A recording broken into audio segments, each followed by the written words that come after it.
Welcome back, ladies and gentlemen. Today we have yet another video on some 3v3 strategies. Today I really want to hone in on Wat Tambor. Wat Tambor is one of the best characters in the entire game, and we kind of really know how to use him well in 5v5. He's almost always used to counter a GL, and that's great. But we run into an issue in 3v3 where that's not really possible because we don't have the rest of the supporting cast to be able to take all the tech. So we think that he kind of becomes more limited, but there are still a lot of options. So that's what we're going to look at today. We have 4 options here on offense to look at and 2 options on defense. And if you have any other options, please let me know in the comments. I would love to look at them and I would love to use them personally. But yeah, these first 4, we're not going to look at any battles because it's very straightforward and it's actually something I've already talked about and something I've used a lot before. However, the defense ones, I really want to give you guys an idea just how effective they are. So we're going to go ahead and check some battles out for them. But getting right in here to the offensive ones, you will probably notice a pattern pretty quick with these 4.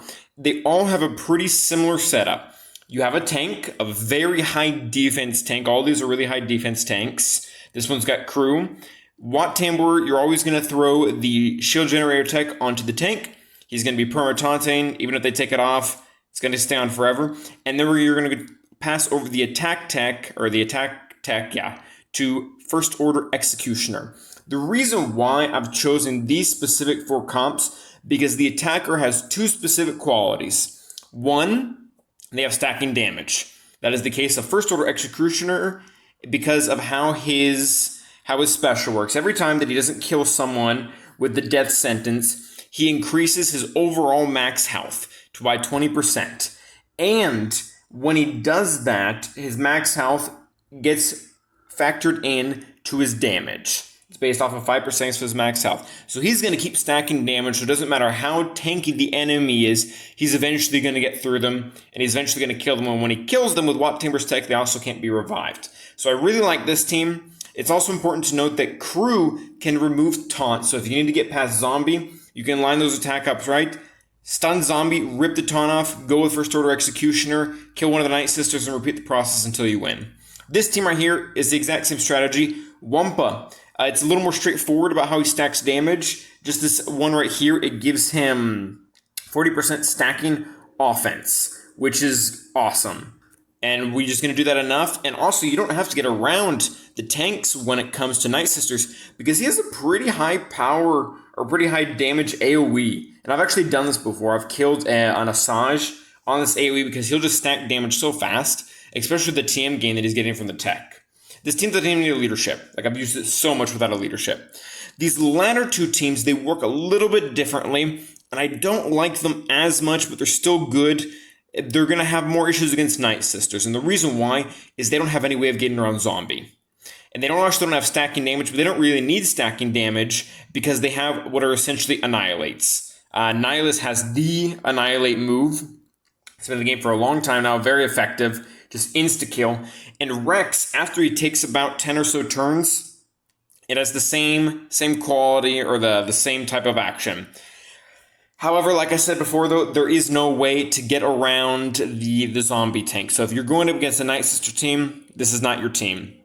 But I really like this. Stormtrooper Hunt is incredibly tanky when he gets into relics. And as well, he also gives turn meter to Rex whenever he takes a hit while he's taunting under his own taunt, which is super helpful.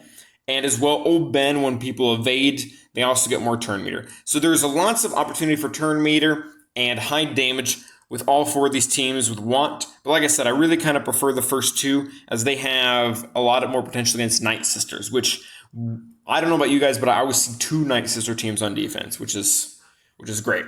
Defensive teams, very different. And I need you guys to see these in actions to believe me. Some of you are looking at this top team and you're thinking I'm crazy or stupid, and the others of you that have actually seen this team in action are like, oh yeah, I've seen that before. It's very, very effective, and it doesn't look like it. But like I said, I'll show you guys a battle and really show you what it looks like it practically. Basically, what this team does is they strip you of your speed, they get a lot of speed, and they just run circles around you and kill you via debuffs. And the reason why is because of how Nute's extortion works. And Nute is actually a very, very powerful leader in 3v3. The extortion here, it It removes a little bit of their speed. I'm actually trying to find. Actually, okay. First off, he's going to flick speed down on them, and that's going to cut their speed by 50%. So he's already naturally going to be a little bit faster than them. And for every enemy with extortion, he has 15% extra speed. The Separatist ally, so that's him and Wat Tambor. And I believe there's another one in here, yeah, where enemies with extortion have 30% less speed. So 30% less speed for the enemy, 15% speed or 30 or 45% more speed for the Separatists on your team, and they have speed down on them. Nute is going to end up running circles around them. But for this to work, you really, really need to have a good amount of speed on Nute, like 270 minimum, if not more. So 280, 290 would be better. Gear 12 would obviously be better for that. Because what ends up happening is people will look at this team and it looks garbage. It looks like it has no DPS. It has 2 non-combatants, so all you have to do is kill Nute. Nute has a revive, though. That's going to let him exist for a longer amount of time. And Wat Tambor is going to immediately give him the tech that he needs to also gain more survivability. And what's going to happen is 3PO is going to constantly be reducing turn meter on them, and when they're already at a giant speed advantage, it's going to push them back even further. Not to mention when he uses special, he's going to push turn meter back again because he's going to have a Wat Tambor tech on him. It's got a lot of synergy, and basically it's a trap team.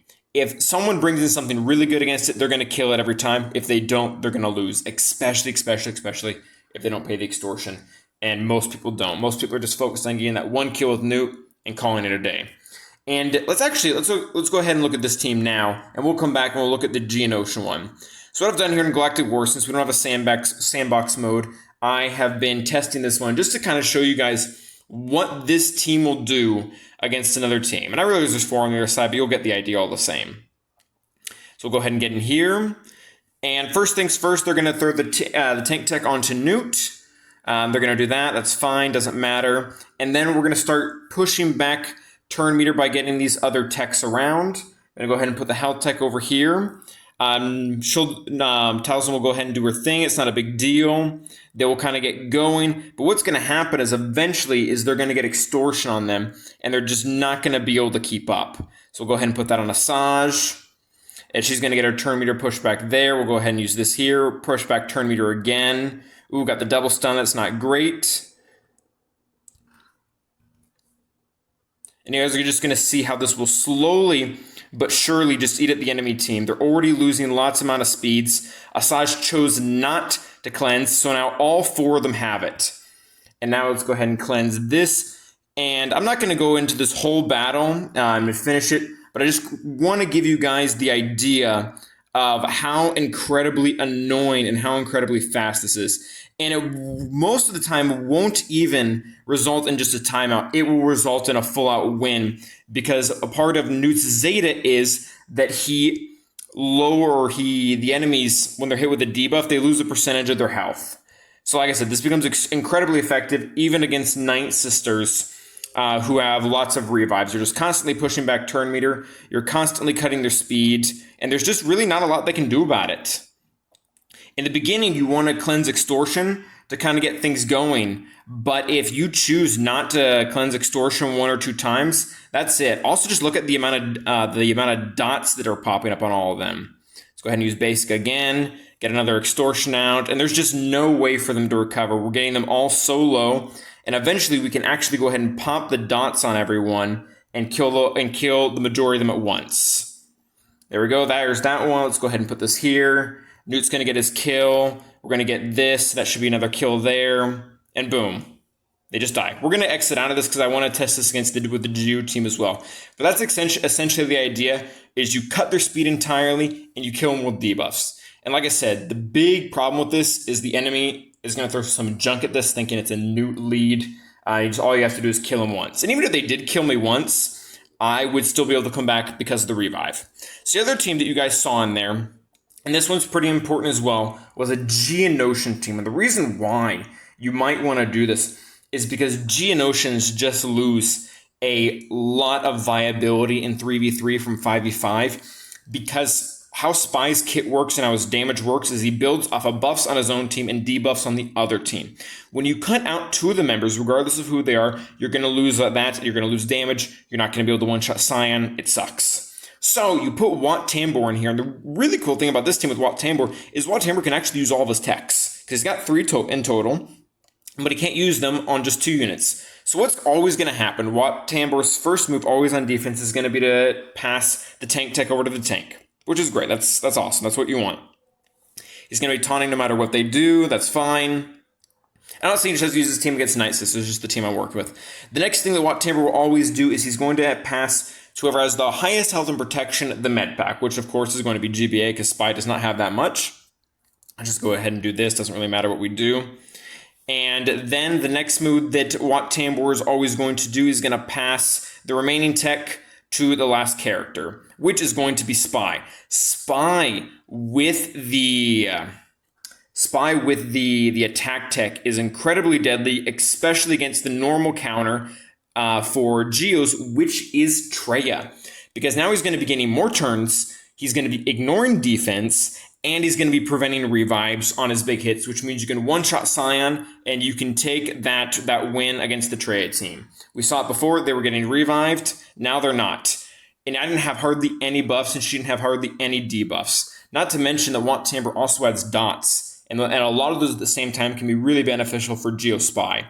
So these two teams on defense are deadly, they're probably going to get underestimated, and they can help you a lot, especially if you're in the lower divisions and people aren't really aware of how the Nute team functions.